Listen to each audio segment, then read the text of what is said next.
great pleasure to be here this morning as a local councillor for Felinheli for the opening of the wall. I'd like to thank Gwynedd Council and the Welsh Government for their investment towards the cost of this wall. I'd like to thank the local community for their input because they have been involved with all aspects of it throughout the process. I'm here as well as one of the representatives of Gwyl of Felinheli, and I'd like to thank the council for listening to us, and we now finally have a water supply on the beach here in Felinheli. The wall will keep this part of Felinheli safe for years to come, and the community council are looking for flood wardens, and if you're interested, please contact the community council.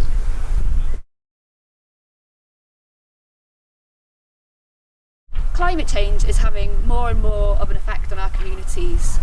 We're seeing more extreme weather events, we're seeing storms, and the evidence suggests that sea levels are rising.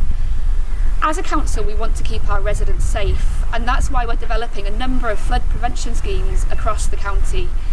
We've already finished projects in Borthygest, in Llanberis, and here in Felinheli.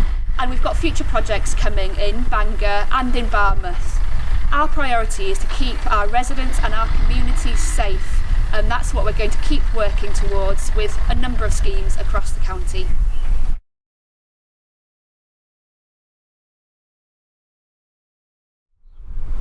I was privileged to be asked to contribute a poem for the wall. I was brought up here in Felinheli and I have a lot of fond memories of being on Beach Road.